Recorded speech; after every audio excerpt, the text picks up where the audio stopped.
Hello everyone. So we're back again, and you know what? I've got my glasses on. They're a bit wonky, but they make me look like I sort of know what I'm talking about.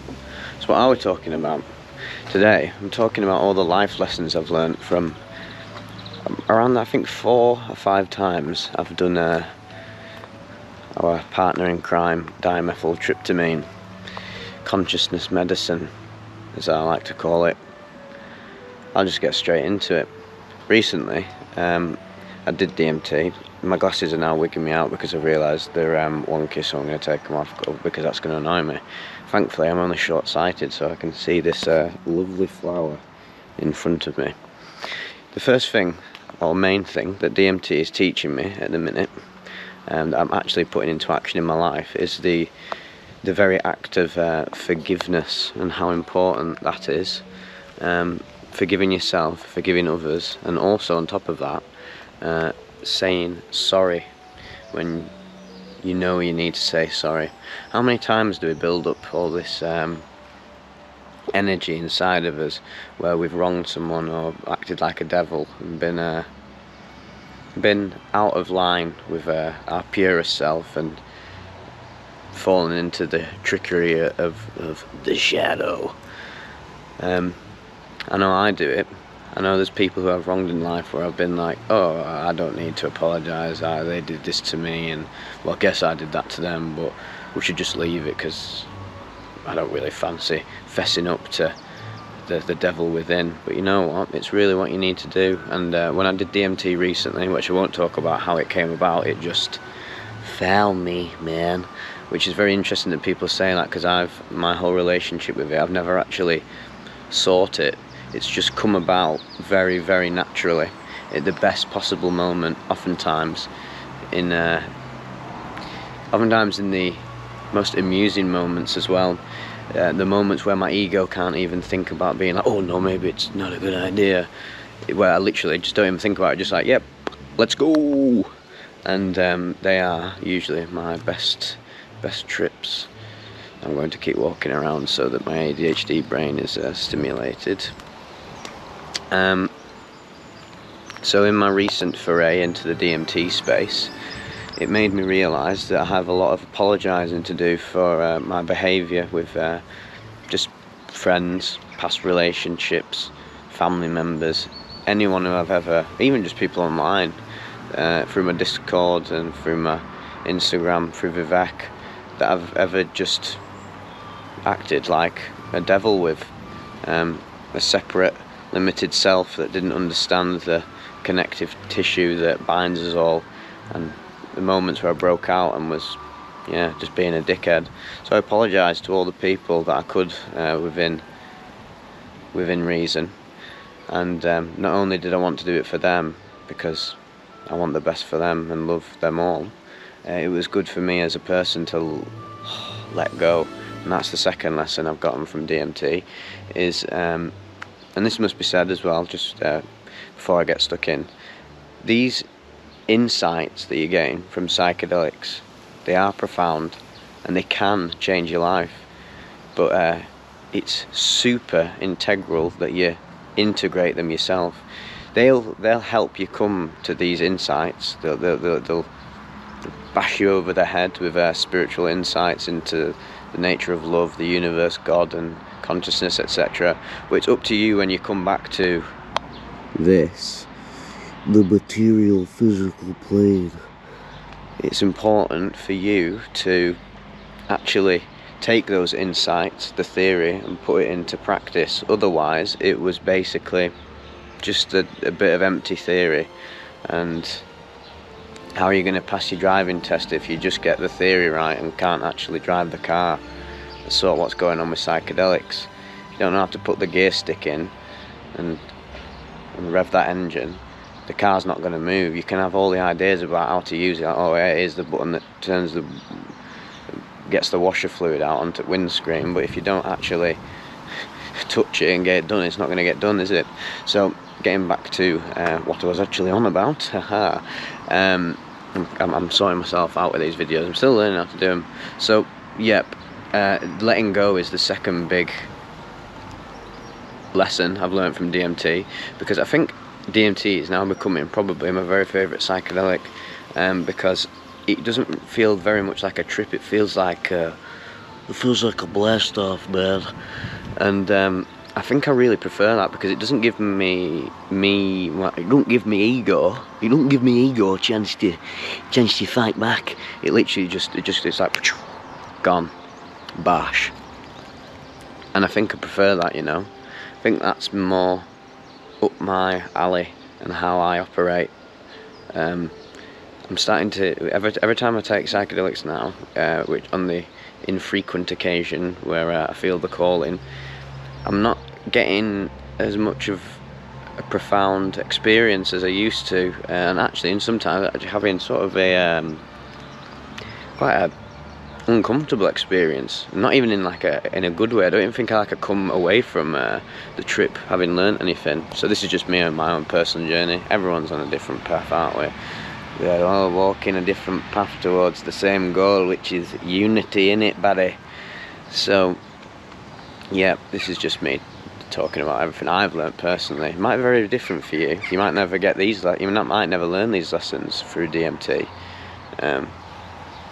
So yeah, letting go is a massive thing, and even in the very process of actually taking the DMT, you've got to it forces you to let go, but then you've got to, it will force you to let go whether you like it or not, if you keep going deeper with it. But oh, vitamin D, seriously needed that. It will force you to let go, and that can be quite uncomfortable. But if you go with the flow, let it go, you're going to be riding the wave, the ebb and flow of the universe itself, consciousness, and this will sort you out so much. In the recent times I've done DMT now, in this past month, it has really just recalibrated my erratic, ADHD riddled mind. Honestly, like I say to many people, if ADHD is a thing, then I've got something beyond that. They'll invent a new classification for me once I've entered back into the soil. But yep, regardless of that, it's allowed me to really just be at peace with my own mind. And even though the afterglow always ends, I come back to it very, very often in my dark moments, where the erratic ego shadow mind of myself starts to like brrr, and it starts going off again, flaring up. I've definitely got some chemical deficit also on a level, some dopamine problem, and that DMT, another lesson it made me aware of, is aware of like what's going on in my body. It really made me tap into things in my body that maybe I'm not honing my awareness on enough. Parts of my brain that I've fried from taking drugs for like nearly 10 years and being on the road to basically wanting to just live a sober, non-dopamine deficit life. I'm really trying to balance out everything going on in my brain and my body, and I can feel my liver here and my gallbladder has really been messed up from ketamine abuse, and DMT forced my awareness back inwards into the body and allowed me to understand what I'm actually really doing to myself. And though it was painful on a physical and sort of mental, emotional level, because it is quite a lot of emotional labour to realise, oh, look what you're doing to yourself, you're poisoning yourself. And especially being someone who's someone who advocates higher consciousness and loving yourself, and knowing what I'm actually doing to myself within the shell. Yeah, the ghost in the shell is degrading due to my unconscious habits, and DMT made me very, very aware of that, and is allowing me to put the steps in place towards actually sorting it out. Again, reiterating, it can give you these insights, but it's what you choose to do with them. Are you gonna incorporate them into your life, or are they just gonna be fairy dust? Are they gonna be nothingness? Are you just gonna keep ruminating on them, just going round in circles, going round and round and round, you bloody joggers? It's not gonna help you out, that, to be honest. So you need to seriously, if you're doing psychedelics, and obviously I always tell you, take it very seriously and be safe, and always err on the side of caution. You don't know how your body and mind and soul react to these sort of things. We're all wired up so differently, even though we are all the same thing on a conscious spiritual level. But right now you're a biological machine, and there's many variables that can affect the way your machine operates. So yeah, be very, very, very careful. I also must say, I've never actually fully broken through on DMT or seen any of these entities that I like to talk about on the channel so much. I just find it absolutely fascinating that I know that it is a possibility, and also obviously maybe there's a bit of a yearning in myself to meet one of these alien type creatures. You know what was really funny? On one of my latest DMT blast off experiences, which was, I didn't even really get that many visuals. I just got the consciousness, medicinal feeling where it just feels like it wipes your consciousness clean. Like, oh right, all that ego human bollocks has just been sliced in half, thrown into gutter, and now we're back. With the clarity of mind, which is something I've been searching for my whole life. Peace of mind, relaxation, because it's fucking pretty mad up there. Something's gone, something's short-circuited. Whoever's operating this behind the scenes has obviously spilt cause light on the motherboard or something, because fuck me, a few of these circuits are pretty fucked up. What was really funny after my latest DMT. Right, do you want to know what's funny? Every single time I go to say something slightly profound, my GoPro turns itself off. It's definitely them machiners pulling the strings behind the scenes. Or it's just me not preparing for these videos as well as I could. Who knows, man, there's infinite possibilities. So, a big lesson I've had from DMT, right, is that there are huger forces at play in the universe and life, and just the very function of Earth itself, and we as egos try to understand the world around us and the universe the best we can, but sometimes we have to just admit to ourselves that we just don't know. Even someone who's quite informed about stuff like myself doesn't actually know anything at all. I don't know anything that's going on really behind the scenes with higher dimensional beings. All the political stuff going on in the world, China wanting to become the giant economic superpower, and what's going on with like the deep state, all this sort of stuff, conspiracies and that. I don't actually know anything, but so that's why I don't subscribe to anything.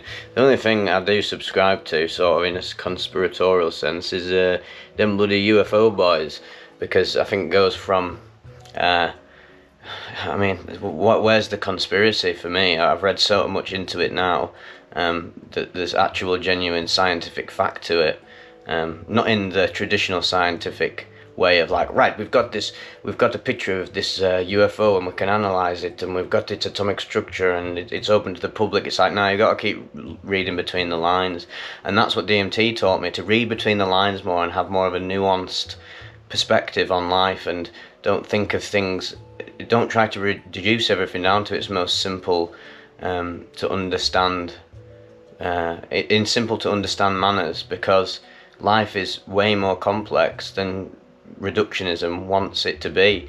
And I think it's a hallmark of a limited mind to want to limit it down to just, oh well, it's literally just this or that, and this person said that it's that because of this X, Y, Z, blah blah blah, and it's just like, all of this is just secondary information. It's not primary, it's not coming from your own consciousness. And at the end of the day, what is life? It's you and this, but you is this, isn't it? It's consciousness.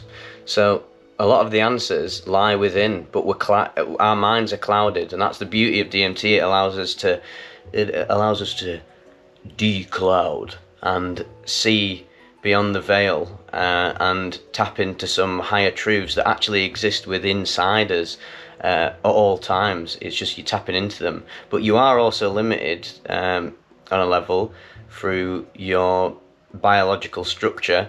Like I said, some people are more sensitive to psychedelics than others. This is another lesson that DMT has taught me, that I think I'm a lot more sensitive to psychedelics. I'm definitely more sensitive to cannabis than most people, because when I have cannabis or too much of it, if I have a little bit I feel nice and stoned like I used to, but nowadays when I have cannabis I feel like I'm on a fucking trip, and it can sometimes wig me out like mad, and I don't really like it, and it makes me get really paranoid about things I would never get paranoid about before.